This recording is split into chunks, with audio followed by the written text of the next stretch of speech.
I'm Alexander Purchell, student number 221420088, and this is my video assignment for week 6 for Mech 3203.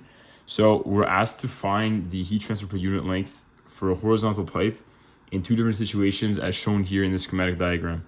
The first situation here on the left side, it's quiescent air, so V infinity equals 0. The second situation is cross flow over the cylinder with V infinity equals 0.5 meters per second. In both cases, the diameter is the same.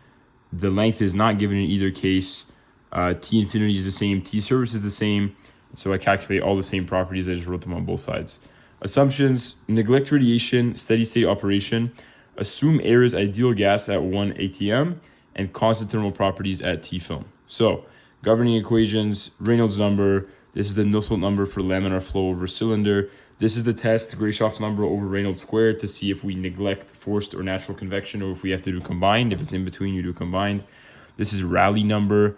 This is to find the density of air. This is combined Nusselt number for forced and natural convection, which we had to do here with n equals 4 for horizontal surfaces. And here's a Nusselt number for quiescent air. So we flip the page and we start with our analysis. So firstly, I found the beta. Made sure to use temperature in kelvins. I got 0.003. Find the Rayleigh number. I have all this other information. 4.72 e to the 6. Now, I wrote a little note here. Quiescent air means we automatically neglect forced convection, and we see this confirmed since Rayleigh number is less than 10 e to the 12, and also because we know that if GR over RE squared is greater than 10, we neglect forced convection, and GR over Reynolds number of 0, because Reynolds number of quiescent air is 0, will be infinity. So we're all good in that sense. Then I just plug it into this formula from the governing equations. I find the Nusselt number for the quiescent air. I find the H, and then it's a simple plug and chug.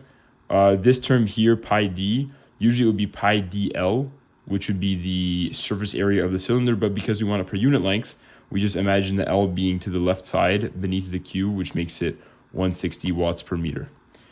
Then part B, so this is for the air that's moving, cross flow at 0.5 meters per second, so not very fast. So the first thing I did is I found the Reynolds number. We find that the flow is laminar because it's below the critical value. I just put to the side here just some quick calculations for the density of air. This can be done because we assumed it's ideal gas at 1 atm, and we found the density is 1.060 kilograms per meter cubed. Found the Grashoff's number here, again, from the governing equations. I have all the terms that I need here. I just plugged them in. I found the Grashoff's number, and then I performed the test. I divided it by the square of the Reynolds number and found that it is, in fact, between 10 and 0.1 at 0.94. Therefore, it's mixed convection. So now we have to use a governing equation from before, which combines forced convection and natural convection into one Nusselt number. So plugging into the formula for Nusselt number of laminar flow over a tube or a cylinder, I found that the Nusselt number of forced convection, so the air that's blowing the cross flow, 26.47. Now, finally, the question did not specify what direction the cross flow is going in. So I assumed from my schematic diagram, which you can see right there, that it's going from bottom to top. It just said cross flow. The cylinder is horizontal and it's cross flow. So that could be this way or this way. I said bottom to top, and I did some research and found that that's assisting flow. So we add them here. Oops, I don't know why the plus sign got erased. We add them here. We use n equals 4 because it's a horizontal surface. We found the Nusselt number, obviously, yeah, and then using that we find the H, the convective heat transfer coefficient, for the combined convection.